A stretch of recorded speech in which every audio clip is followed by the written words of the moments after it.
Alors tout ceci, il y a le facteur aggravant de l'euro. Alors je vais vous montrer deux courbes. Certains me disent que je suis dingue de présenter des courbes à mes compatriotes, que les gens n'y comprennent rien. Ben moi, je ne suis pas d'accord. D'abord, je ne pense pas être dingue. Deuxièmement, je pense que mes compatriotes, si on leur présente les choses sereinement et calmement, ils peuvent comprendre des choses qui ne sont pas si compliquées que cela. Ici, nous avons deux courbes qui sont tout à fait instructives. C'est la comparaison de l'évolution du taux de change de l'euro par rapport au dollar sur la décennie 2000-2010. Vous voyez que l'euro a commencé au-dessus de 1 $, puis a baissé pour atteindre 0,85 $ vers 2001, et puis il est repassé aux alentours de 1 $ à partir de 2002-2003, et ensuite il n'a fait qu'augmenter. Depuis lors, il a augmenté de façon considérable, puisque en fait c'est la variable d'ajustement mondial principale du déficit de la balance des paiements courants américaine, jusqu'au mois de juin 2008, où il a atteint 1,60 $.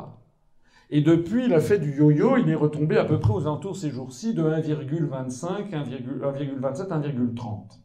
Bon. Au passage, je dis, comme je l'ai déjà expliqué hier, que depuis 2008, l'euro par rapport au dollar a perdu 25% de sa valeur. On n'en a pas fait un fromage. Je dis ça pour les gens que vous connaissez dans votre entourage qui vous disent « Mais si jamais on sortait de l'euro, vous vous rendez compte, le franc perdrait 20%. » Je leur dis « Figurez-vous, ça s'est passé, perdu 25%, ça vous a fait ni chaud ni froid. Hein, c'était du temps de l'euro. » Passons. Et ici, vous avez, sur la même période, j'ai fait ça pour vous, pour que ce soit bien clair, l'évolution du commerce extérieur de la France, avec en bleu nos exportations et en rouge nos importations. Donc, comme vous le voyez, quand le bleu et le rouge, c'est mois après mois, donc c'est pour ça que ça varie beaucoup, ça c'est jour après jour. Quand c'est mois après mois, ça varie beaucoup, c'est un peu comme des électroencardiogrames. Mais vous voyez qu'ici, pendant cette période, on a à peu près une équivalence, et puis ici, vous voyez des évolutions très divergentes. Alors, si vous suivez, si vous comprenez ce graphique, eh bien, vous allez comprendre un phénomène qui est tout à fait décisif. C'est que la période pendant laquelle le commerce extérieur, au cours de la décennie écoulée, où nos exportations et nos importations ont été à peu près identiques, c'est la période pendant laquelle 1 euro était égal à 1 $, avec un décalage de 9 mois, qui est le décalage habituel compté par les statisticiens et les économistes, pour mesurer l'impact d'une évolution paritaire de change sur le commerce extérieur. Pour une raison très simple, c'est que lorsqu'il y a des évolutions importantes des monnaies, il faut refaire les prix catalogues, les processus de prise de décision des achats ou des ventes, l'achat, la vente, ensuite la fabrication, l'envoi comment dirais-je, par le transport, ensuite l'arrivée dans le pays de destination où le produit est importé, et puis l'inscription dans les statistiques douanières. Donc, on sait qu'il y a toujours un décalage qui est de 6 mois, 9 mois, 1 an, en gros 8-9 mois, pour mesurer l'impact sur le commerce extérieur d'une évolution de taux de change. Donc, comme on le voit, avec ce décalage, on voit que la période pendant laquelle le commerce extérieur français a été équilibré au cours de la décennie, c'est celui pendant lequel la parité était à peu près égale à 1 euro pour 1 $.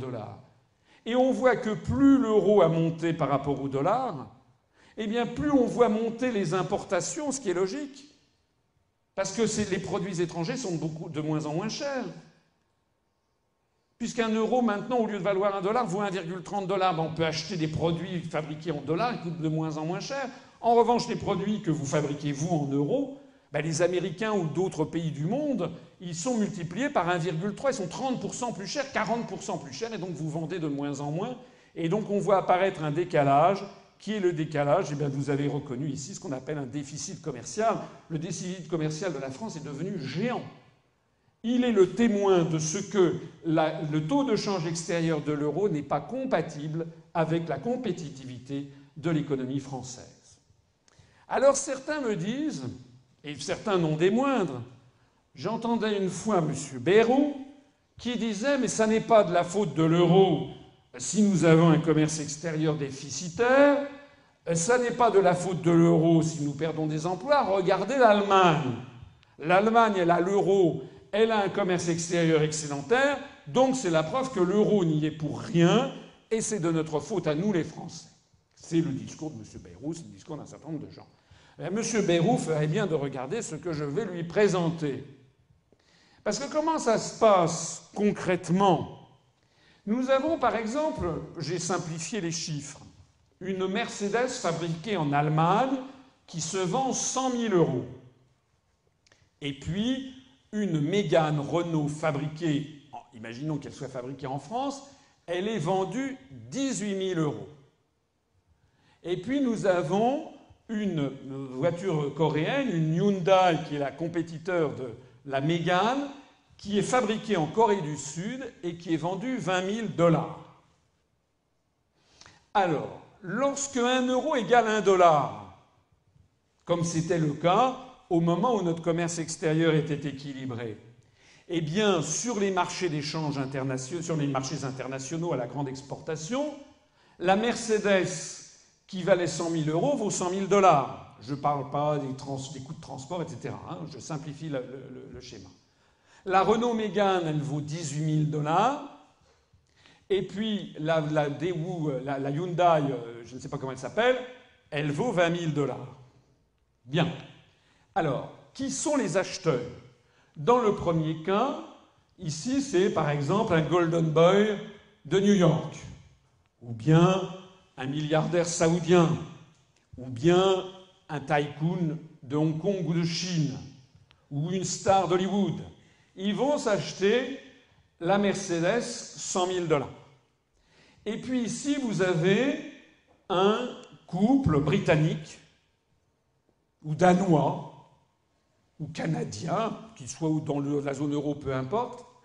C'est un couple, ils ont 2 enfants, ils hésitent pour leur acheter une voiture familiale, ils regardent leur compte, et entre la voiture française qui vaut 18 000 $, la voiture sud-coréenne qui est à peu près identique, eh bien, ils achètent la voiture française parce qu'elle est moins chère que la voiture coréenne. Vous me suivez? Je pense que l'exemple est clair. Alors maintenant, ça c'était pour 1 euro égale 1 $. Maintenant, nous prenons le même exemple, mais cette fois-ci, l'euro ne vaut plus 1 $, l'euro vaut 1,40 $. Si l'euro vaut 1,40 $, sur la grande exportation, la Mercedes ne vaut plus 100 000 $, elle vaut 140 000 $, puisqu'à l'origine, elle vaut 100 000 €, on multiplie par 1,4. La Renault, qui valait 18 000 € vaut désormais 25 200 $. Et puis la Hyundai, qui valait 20 000 $, vaut toujours 20 000 $.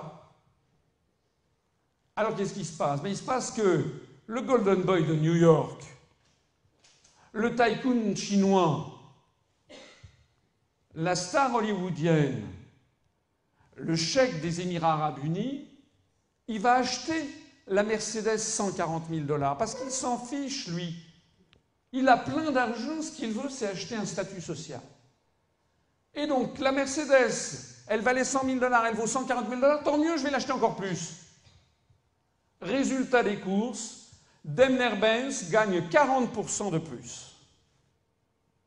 Mais maintenant, le couple qui a des problèmes financiers, eh bien lui, il ne va plus acheter la Renault, il va acheter la Hyundai. Parce que la Renault, maintenant, elle vaut beaucoup plus cher que la Hyundai. Et lui, ce qu'il cherche, c'est d'avoir une voiture 4 places, 4 portes, avec le minimum avec un certain nombre d'équipements, et il se fiche éperdument d'acheter une Renault, il cherche simplement le meilleur rapport qualité-prix. Et donc Renault va perdre des parts de marché. Donc vous avez sur cet exemple que j'espère clair, exactement la situation de la France et de l'Allemagne. Ça veut dire quoi? Ça veut dire que nous n'avons pas la même compétitivité. Nous n'avons pas les mêmes produits. Nous n'avons pas la même industrie. Nous n'avons pas les mêmes niches industrielles que les Allemands. La belle affaire. Alors M. Bayrou, il peut, et pas seulement lui, mais lui notamment, et tous les pseudo-experts qui viennent culpabiliser les Français, ben oui, on ne fabrique pas des Mercedes. Ah! Eh ben oui, on ne fabrique pas des Mercedes. Voilà. Oui, M. Bayrou, c'est vrai. Mea culpa, mea maxima culpa, nous ne fabriquons pas de Mercedes. Alors on fait quoi? On va mourir parce qu'on va nous dire que nous sommes moins bien que les Allemands? Ben non. Ça veut dire que nous, il nous faut notre monnaie à nous qui nous permet de maintenir la compétitivité de l'industrie française. Tout est là. Il y aurait une autre façon de présenter les choses, dans un autre ordre d'idées, mais que j'essaie de faire d'être le plus pédagogique possible. Et puisque je parle de pédagogie, justement, parlons d'élèves. Imaginez que dans une famille, les parents aient 2 enfants. Le premier, qui est un petit génie en maths, et le deuxième, qui est un petit génie en français. Et que le premier, il réussit ses études, et puis on le met en terminale S, il a le bac S avec mention bien ou très bien. Très bien. Et puis le deuxième, les parents obtus, ils diraient non, non, non, il faut que tu fasses comme ton grand frère, que toi aussi tu ailles en terminale S. Et puis résultat des courses, il n'a pas son bac. La faute à qui? La faute à qui? La faute aux parents qui ont voulu mettre le deuxième enfant, qui a d'autres qualités que le premier, de le mettre dans les mêmes conditions, d'exiger de lui qu'il fasse la même chose. Ben non.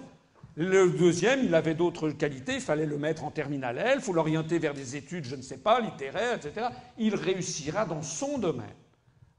Donc on touche du doigt ici ce problème fondamental. Une monnaie, c'est un peuple, c'est aussi une économie. C'est que le taux de change extérieur de la monnaie actuellement favorise l'industrie allemande, alors qu'en réalité, elle détruit l'industrie française ou l'industrie italienne. Et on le sait, plus l'euro est fort, plus l'industrie allemande engrange des bénéfices, jusqu'au niveau à peu près de 1 euro pour $1,50, $1,60, plus les industries françaises ou italiennes s'autodétruisent au-dessus de 1 euro pour $1. Et ceci est dû à des choses qui sont totalement structurelles, qui sont dues à des problèmes de ce qui remontent sur des décennies et des décennies que l'on ne peut pas changer. Actuellement, 1 euro vaut $1,35, $1,30, plus ou moins 0,10. Le taux de change de compétitivité de l'industrie française est de l'ordre de 1 euro pour $1. Ça veut dire que l'euro est actuellement environ 30 à 35% trop cher pour la compétitivité intrinsèque de l'économie française. En clair, la perte d'une politique monétaire indépendante a fait perdre à la France la maîtrise d'une politique de taux de change externe compatible avec la compétitivité de l'industrie française, qui n'est pas la même que la compétitivité de l'industrie allemande, et M. Bayrou n'y pourra rien changer.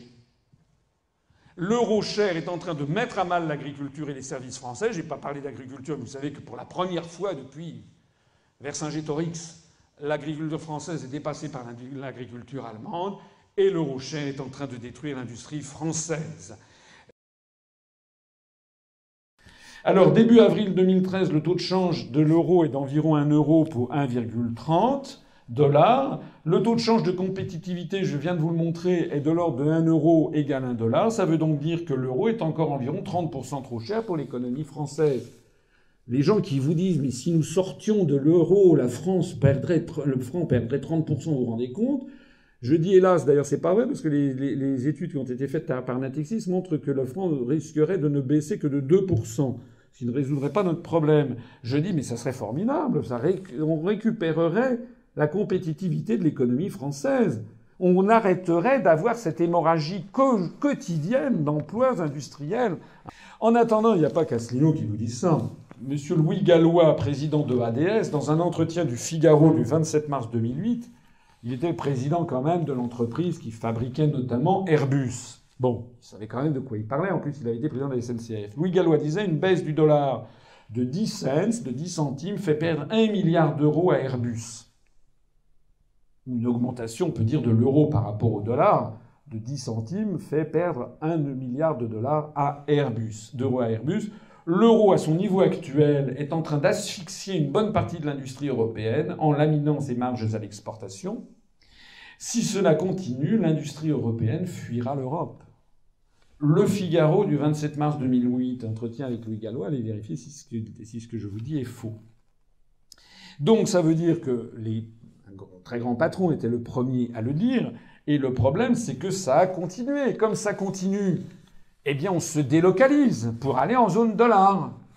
On se délocalise d'autant plus, par exemple, pour percer sur le marché chinois, que par ailleurs les Chinois demandent des délocalisations, puisqu'ils font mousser la concurrence entre Boeing et Airbus, puisque la Chine est évidemment l'un des très très très grands marchés d'achat d'appareils civils au cours des 20 prochaines années.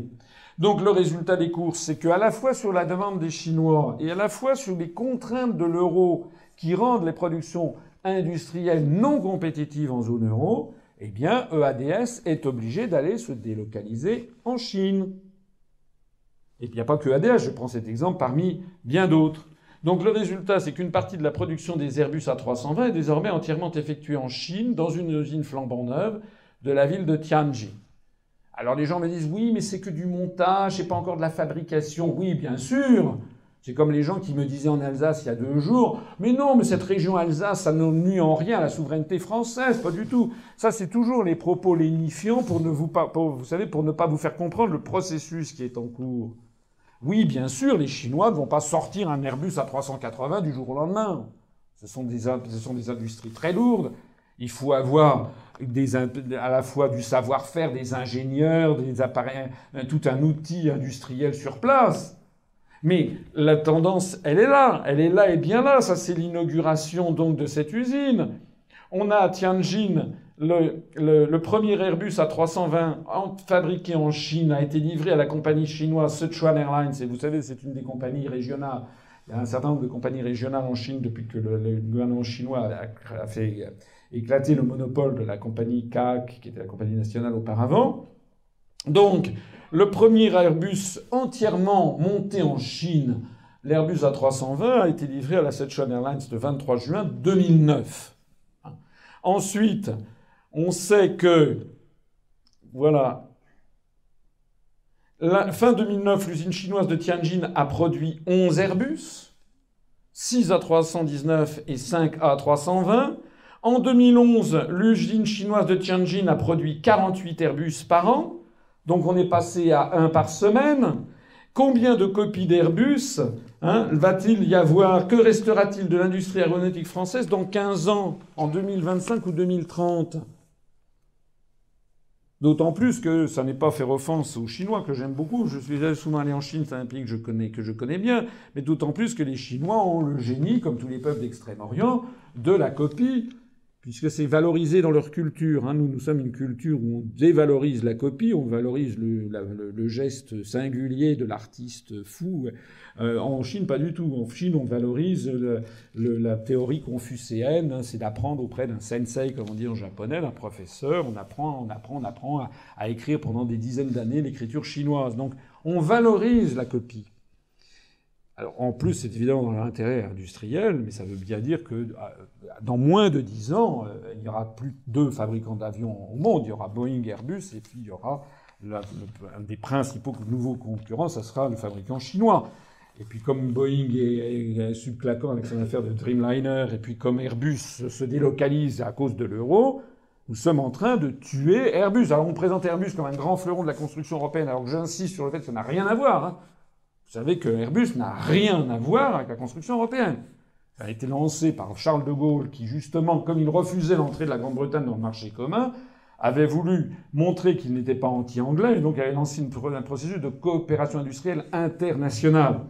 Donc Airbus, c'est une coopération internationale. On est bien d'accord là-dessus. Vous savez que dans Airbus A380, le premier pays fabricant, ce sont les États-Unis d'Amérique, avec 38% de part de marché, de part intégrée dans l'avion.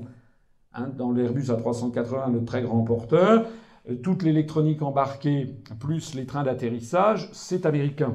Et puis en plus, toute une grande partie de l'avionique. Donc ça, je l'explique dans une autre de mes conférences.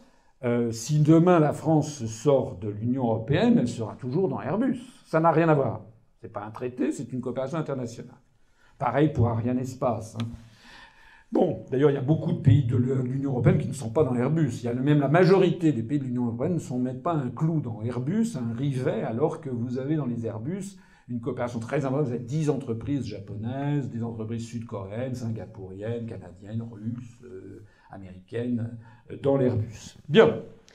Alors, tout ceci mène à quoi? Eh bien, mène à ceci, c'est-à-dire l'effondrement du nombre d'heures travaillées dans l'industrie en France. Depuis 1997 jusqu'à 2011, c'est un suicide économique silencieux. L'industrie française a perdu 1/3 du total des heures travaillées en 15 ans.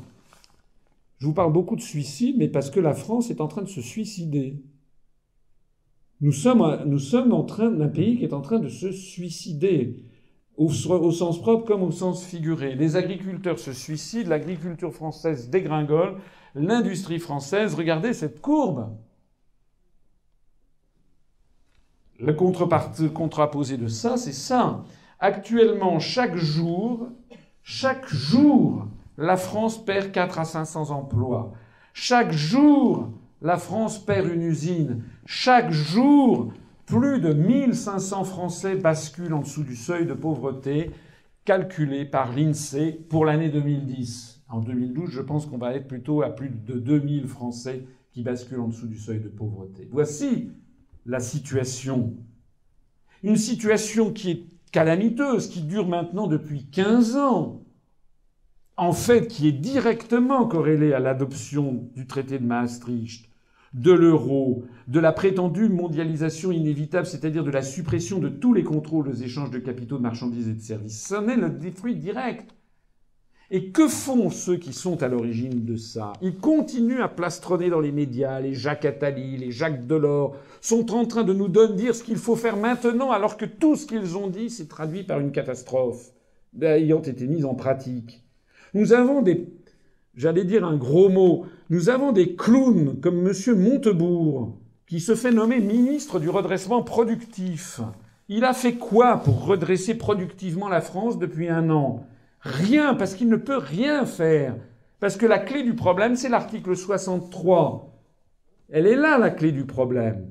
Tant que nous n'aurons pas cassé ce système qui permet aux entreprises de délocaliser tout ce qu'elles veulent et leurs usines, on ne peut pas lutter contre les délocalisations. Sinon, c'est de la fumisterie. Voilà la réalité de la situation. On a certains, d'ailleurs, je crois qu'il y en a un qui est dans la salle, de nos militants, qui était allé voir Monsieur Mélenchon. Vous voyez qui c'est, Mélenchon? Monsieur Mélenchon, qui a toujours des propos extraordinaires, n'est-ce pas, pour mobiliser le peuple de gauche, les ouvriers, etc. Il est fort en gueule, on peut le dire. Mais il ne parle jamais de ça.